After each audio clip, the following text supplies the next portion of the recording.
Chapter 17 The Fallen Ones. Jacen strained against the onrush of the fast-moving river, using all his strength to keep his head above the murky water. He was caught up in the rapids, and his body would periodically slam against the hidden rocks just below the surface of the water. He had lost track of his opponent some time before and struggled for his own survival in the whitewash of water all around him. In a momentary break in the onrush, he saw a tree branch overhanging his path and grabbed it as he passed under it. Using all his strength, he pulled himself out of the water and onto the nearby bank of dry land. Jacen lay on his back, gasping for air. His body was tired and sore from so many impacts during the swim. As his wits slowly gathered once again, he rose to his feet and looked around him. He found himself on the bank of the rushing river at a small clearing in the forest, and his opponent was not to be seen anywhere. Jacen began walking along the edge of the river, intent to retrace his path in hopes of finding his companions. He eventually came to an unpassable section of bramble and left the relative direction of the river to head deeper into the forest. Although he was very resilient, Jacen was exhausted from the swim and soon sat down to catch his breath. His clothing was tattered and muddy and smelled horrendous from the river water he had swam through. The relative darkness of the forest closed around the young fighter as he sat and rested. Just then, he heard a twig snap in the nearby bushes, and he immediately froze and focused his hearing. A large stone came hurtling out of the air, heading right for Jacen's head, and he reflexively ducked out of the way into some adjacent bushes at the last moment as the small boulder struck the ground where he had been sitting moments before. The forest had grown silent, and Jacen scanned the area around him from his hiding spot. He could see nothing but trees in the steady growing darkness. Suddenly, several spears came hurtling toward him from the tree line, and Jacen used his last ounce of strength to dodge the incoming missiles. As he landed roughly to the ground, more spears came hurtling at him, and Jacen broke into a ragged run away from the danger. He recalled his master's teachings on conserving energy and did his best to move with economy and purpose. Finding another hiding spot in a bush, Jacen lay quietly upon the ground. Moments later, several forest dwellers swiftly moved past him, carrying the spears they had thrown before. The hunters were soon gone from the area, and Jacen fell into a light sleep in his hiding spot as the forest sounds grew louder around him once again. Jacen dozed for several hours and was snapped back to alertness by the sudden quietness in the forest. Looking wearily out from his hiding spot, he noticed the blocked warrior leader he had fought quietly sneaking around the area. Jacen could see the man had fared no better than he in the river onslaught, for one of his arms was held carefully at his side as if the limb was injured. The man carried a small dagger in his usable hand and walked with an alert but tired gait as he peered around the dark forest. As the warrior made his way past Jacen, the young fighter left his hiding spot and followed the man without alerting him to his presence. Jacen was still tired and sore from his earlier ordeals. Looking at the other man who walked some ways ahead, he thought he would not be able to engage the other man for long if it came to battle. He tiredly planned to follow the man, stay hidden, and ambush him at the earliest possible moment. The dark warrior suddenly stopped and quirked his head to the side as if listening to something. Jacen hid behind a tree and held his breath. Soon, the dark warrior continued his trek through the dense undergrowth of the forest, and Jacen began following as before. He followed his opponent late into the night until finally the dark warrior began staggering and swaying and fell into a heap in the cove of an ancient tree that was covered with lichen. Jacen watched the dark warrior gingerly move his arm and realized the man's arm was not aligned with his shoulder. To his amazement, the warrior bit down on a twig, then wrenched his arm into place with a loud crunching noise. The man did not cry out in pain, and Jacen was impressed at the man's toughness. He realized all he had to do was wait until he fell asleep, and the man would be at his mercy. With this plan in mind, the young fighter waited and fought against waves of exhaustion that powered over him moment by moment. The dark warrior gathered the brush and heather around him in a makeshift covering, and Jacen did likewise from his survey point as his wet clothes brought a chill in the coming night air of the forest. The whispers entered his mind, and in his exhausted state, he soon fell asleep to the murmuring of sound they created. He awoke with a start and disorientation as he slowly realized where he was. It was full morning, and the sun was just starting to peek through the forest branches overhead. With a curse, Jacen looked over at the empty cubbyhole the dark warrior had exited some time before. With great caution, he left his hiding spot. He walked slowly as his body was stiff and sore from the previous day's activities. He gingerly touched the bruises that had formed on his body from his sojourn through the river and began searching for sign of his opponent and for anything he might use as a weapon. After several minutes of searching, he found a natural spring and fell upon his hands and knees to slake his great thirst. The water rejuvenated him, and he soon found a sharp branch with which to use as a makeshift weapon. Glancing down at the edge of the spring, he saw markings that suggested his opponent had also found the spring. He left the waterhole and continued his quiet trek through the forest, and soon came upon the entrails and remains of a skinned rabbit someone had prepared in a hurry. Feeling suddenly ravenous, Jacen picked through the remains and ate what he could stomach. The rough meal served its purpose, and soon Jacen found some of his strength returning. As the young fighter stood up from his meal, he felt someone watching him, and quickly spun around with his tree branch weapon in hand. Crouching several feet away was the dark warrior, who stared at Jacen with hostile intent. He brought up his wickedly sharp dagger, and with a snarl, the warrior leapt at Jacen, swiping left and right with his terrible weapon. The whispering voices of several air demons in the area began excitedly murmuring to him as Jacen blocked the dagger with his forearm protector and dodged out of the way. His reactions were sluggish as his body was still weary from the previous day's exertions. His opponent was deadly and continually pressed his attack. Both men panted in their battle, and the dark warrior swiped and stabbed at Jacen, who blocked and struck out at his opponent on his wounded shoulder, causing the man to stagger back. Jacen came in close, blocked a swipe from his enemy, then swirled to trip the man from behind. The dark warrior fell heavily to his back, and the wind was knocked from his lungs. Jacen used the moment to grab the man's knife and went in for the kill, but the dark warrior lunged away and grabbed debris from the ground, which he threw into Jacen's eyes. The movement was effective, and the dust momentarily blinded the brawny fighter. Jacen rapidly brushed his face and eyes clear, only to see the dark warrior scramble out of sight into the nearby dense thicket. Although he was slightly winded, Jacen had won a small victory, for now he carried the man's dagger. Thrusting the weapon into his belt, he set off in pursuit of his enemy. He searched for the dark warrior for several hours of the morning when he heard voices near a break in the trees. Hiding in the nearby shrubbery, he peered out into the clearing and beheld a great quarry where strong but broken-looking prisoners hauled rocks or were mining the earth for treasures with small pickaxes. Several lightly armored guards dressed in tribal garb and carrying spears watched the prisoners from wrapped horseback and could be seen to periodically punish a prisoner with a barbed whip. Jacen had seen enough and moved away from his spot and worked his way back into the deeper forest. Afternoon soon found him seeking game, and using his stolen dagger, he successfully killed several rodent creatures which he quickly skinned and ate raw. His stomach momentarily heaved at the bitter taste of the creatures, but soon he felt strengthened and pressed on. Sometime later, Jacen noticed a path hewn into the forest ground and followed it to find that it led to a small shelter someone had erected in a clearing in the forest. The shack appeared abandoned and unused for some time, but was on the edge of a forest near a small hill where no trees grew. Jacen could see the sky and clear daylight all around the area. He entered the shack and found a small cot, a shelf, and a hearth enclosed by rocks packed with the makings for a fresh fire. Whoever had last been here had generously left the shack ready to receive any visitors. Quickly searching the small dwelling, Jacen found a green-colored bottle partially filled with an alcoholic spirit. Removing the cork and sniffing the contents, Jacen thankfully sipped the smoky liquid which momentarily burned his throat on its way down. His head became somewhat foggy by the powerful contents of the beverage as he looked around the area closest to the cabin and found another small spring located not far from the structure. Jacen quickly drank his fill of the fresh water, then filled the green bottle with more and corked it closed. It was becoming evening, and a chill was in the air. Throwing caution to the wind, he prepared a small fire in the hearth of the shack. Removing his tattered clothing but keeping the dagger within reach, Jacen ran through a series of stretches, finally unlocking the tension from his recent travels. The fire popped and hissed as he sat upon the small cot, and he allowed his mind a momentary respite. Watching and listening to the surrounding area for sounds of danger, he tried his best to relax and meditate. The whispers of the wind spirits were all around him, and he tiredly commanded them to silence. The monthly urge of lust was immensely upon him, and he struggled with the mantra of calm taught to him by his master. His attention continually came to his birthmark, which felt hot and irritated. The small dwelling became stifling, and Jacen stepped out into the chilly night air to catch his breath.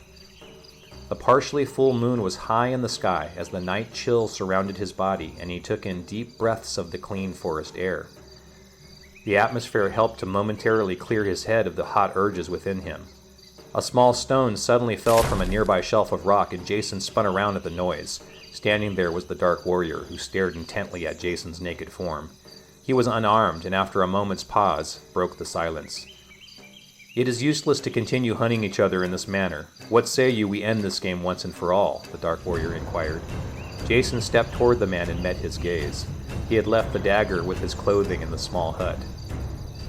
The two men stared at each other for a long moment. Then, with a great cry, Jacen leapt forward to pound his fist into the Dark Warrior, who dodged and repulsed the fighter's fierce attack as best he could. Jacen fought against his opponent barehanded, lost in the movements of battle. His practiced movements were sluggish and made to feel off-balance by the building lust within him. But many of his blows found their target, and the wounded warrior was forced back. The Dark Warrior fought with his good hand and feet, but his lack of sustenance, his wounded arm, and his own recent forest encounters squelched any edge he might normally have held in a fight. Jacen slowly but surely wore the other man down, and the fight quickly turned into a wrestling match. The young fighter soon got the upper hand and began choking the enemy beneath him. The Dark Warrior gasped for air and began to see spots forming in his vision as Jacen choked the life blood from him. At that moment, a gang of forest-dwelling tribesmen quietly flooded into the area, with spears pointing at the two struggling men on the ground. Using their spears to form a pointed cage, they soon overwhelmed the tired men and bound each of them with lashings to be led back into the forest. Smoke rose from the roof of the shack as the moon shined down upon the empty clearing. 12 hours earlier, the Black Warrior Legion commander known as Darstaad swam in the murky rapids of the river while trying to protect his head and stay afloat. The powerful and tainted water pushed his body round and round, causing him to strike his arms, legs, and torso against the many giant rocks the water carried him past. He was pulled down below the water many times, causing him to struggle to break the surface and gasp for air, only to be pulled down once again. Suddenly, the onrush of water pushed his body under the surface and pinned his arm between two boulders. Darstaad struggled and pulled at his wedged arm and was losing his air quickly. With no recourse left to him, he wrenched his arm free, causing his arm to be pulled from the socket of his shoulder. Darstaad expelled a burst of air from his mouth and a cry of pain as the water pushed him onward and his injured arm trailed uselessly behind him. Using his good arm, the warrior swam and broke the surface once again and sucked in a lungful of air. The rapids became momentarily calmer, and eventually he was able to swim to a less powerful area of the river and climb out of the water to sit and catch his breath. Carefully holding his injured arm, Darstaad climbed to his feet and pressed into the nearby dense thicket of forest trees and shrubbery that was all around him. The forest sounds were loud as he tried to orient himself to where he was. He could not find any kind of trail and decided to walk back towards the direction of his platoon higher up the river. As he walked, he attempted to summon his internal energies but found he was unable due to his weakened condition. He realized he would not be able to use his special focusing power until he became fully rested. He passed a section of stones piled haphazardly on the forest ground when suddenly the forest became quieter around him. His instincts flared as the environment quieted, and on a sudden whim, the Dark Warrior jumped behind a tree just as two spears whistled past where he had been standing a moment before. With his good arm, Darstaad quietly pulled out his dagger from its sheath on his leg and held his breath as two forest dwellers snuck past him. One was tall and heavily muscled, the other small and wiry. They did not see him from his hiding spot as they continued forward into the thicket of forest. Darstaad counted to 10, then quietly began to pursue the tribal hunters. Moments later, the two tribesmen stopped, then one of them pointed to the side for his companion, and the two men split up, one traveling one direction and the other traveling in another. Darstaad waited until they were separated, then followed the smaller of the two men. The man was approaching a log that had fallen to the earth on top of two boulders, creating a natural crevice which the tribesmen ducked and went under. Using the natural structure to his advantage, Darstaad quietly kept up the fallen branch, found the man coming out under it beneath him, and jumped down upon him, driving his dagger deep into the man's neck. The injury caused an arterial spray of blood onto the forest shrubbery all around them. Darstaad groaned as he landed roughly next to the dying man, who cried out and rocked side to side as his blood spilled to the earth floor of the forest. Pale from the pain in his shoulder, Darstaad picked up his dagger from the ground, plunged the weapon 2 more times into the forest dweller, then ran in an opposite direction away from the dying man. After a while, he slowed to a walk and soon came to a break in the forest trees that led back to the river. Looking upon the ground, he noticed a clearing with tracks that indicated someone had recently come out of the water. Darstaad realized his opponent from before was very likely lurking around. Looking for additional signs of his enemy, the Dark Warrior quietly pressed on. Following the trail, he soon saw additional tracks and worked his way from cover to cover with his dagger held out before him in his good hand. He came to an area where the tracks ended and looked around himself. He was surrounded by the screen of trees, bramble, and thickets of bushes everywhere he looked, making a perfect hiding spot in every direction. Eventually, he picked a clear direction and continued. He was tired as he walked, and his shoulder ached in a terrible way. His fight with his opponent, the swim, and killing the forest dweller had taken their toll on his physical resources, but with grim determination, he continued working his way through the forest. After walking for a time, he heard a twig snap behind him and he stopped to listen for additional sounds. He realized he was being followed and decided to lure his hunter into a trap. He continued walking forward while continuing to listen for his pursuer. After some time had passed, he feigned exhaustion and began swaying and stumbling, hoping his pursuer would think he was too tired to fight, something not too far from the truth.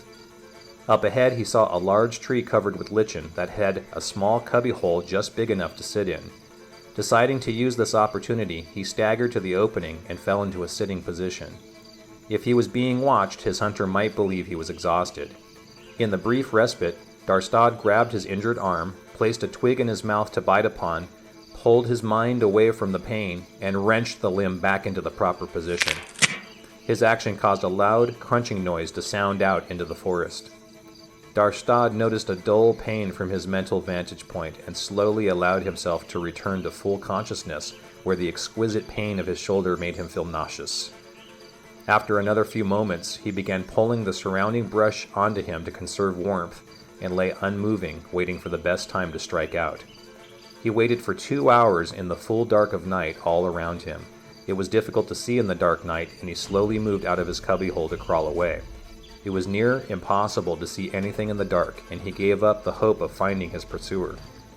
Moving as quiet as he could, he walked for a time through the forest when he suddenly noticed he was walking through a large puddle of water and looked down to see a natural spring.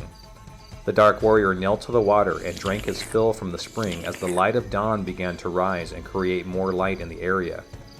In the new light, he noticed the sign of several small animals and followed the trail to a section of brush that he recognized as a rabbit hole. Using his dagger, he plunged the weapon into the rabbit hole where it struck the poor creature inside. The creature squeaked as the dagger pierced into its side, killing it instantly. Darstaad pulled out the animal and expertly skinned and gutted it. He carefully selected the best portions of meat and quickly ate those raw before washing down the chunks of meat with more water from the nearby stream.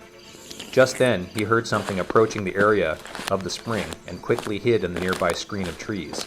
His opponent from before came to the spring and knelt to drink his fill. He also noticed the remains of the rabbit meal Darstaad had just finished and began eating from the remains. Darstaad was impressed with the man's tenacity to survive but was intent to kill him and snuck out from his hiding spot. Just then, the man stood up and swirled around to face Darstaad's direction. Darstaad yelled and rushed forward to attack the man, swiping left and right with his dagger. He was limited in his movements due to his injured arm and tried his best to kill his opponent, who blocked and dodged his every attack. The man also wore an armor piece on his left forearm, which he used to effectively deflect several of the swipes with the dagger. Suddenly, his enemy fainted, then swirled around to sweep his legs out from under him. The Dark Warrior fell heavily onto his back, and his wind was knocked from him, and he dropped his weapon. Darstaad weakly noticed his enemy sweeping up the dagger and moving in to kill him. Summoning his last ounce of strength, he grabbed dirt from the ground and threw it into his attacker's face, while simultaneously leaping up and sprinting away into the forest. A moment later, he hid in the trees once again, damning himself for losing the only weapon he carried. His enemy did not pursue him, and after a time, Darstaad pushed on into the forest, intent on finding his prey or his platoon, whichever came first. He walked through the forest for the remainder of the day and came upon other natural springs from time to time to slake his thirst. It was becoming night again when Darstaad came to a clearing in the forest. On a small hill lay a small shack that someone had built in the middle of the forest. The trees around the shelter had been hewn down, allowing the light of the rising moon to shine down onto the tiny structure. Darstaad noticed smoke coming from the roof and realized someone was in the small cabin. He hid behind a cropping of rock and waited to see who might be within. After a time, his opponent strode out from the structure wearing no clothing. Darstaad felt a stirring in his loins as he looked upon the young fighter. The fighter's body was taut with muscle, and the man was sucking in great breaths of the night air, causing his chest to heave up and down. Darstaad leaned in to get a better look and dislodged a small stone from the cropping of rock he leaned upon. The stone was loud as it fell and caused his enemy to turn in his direction. The man looked tired and his eyes were heavily lidded, suggested he might be intoxicated. Darstaad addressed his enemy and said, "It is useless to continue hunting each other in this manner. What say you we end this game once and for all?" The man slowly walked over to gaze into Darstaad's face. Darstaad looked back at the man and noticed his desire rising as he glimpsed upon the man's naked form. Suddenly, the man rushed forward with a cry to attack the Dark Warrior, and Darstaad blocked as best he could with his injured arm. Using his good arm and his feet, he launched counterattacks at his enemy, but it was outclassed and soon was pinned on the ground and being choked from behind. Dark spots rose in his vision as Darstaad desperately tried to break free of his enemy's grip, but his strength was leaving him and he was falling into the blackness of unconsciousness when suddenly the grip was removed, allowing him the chance to gasp for air.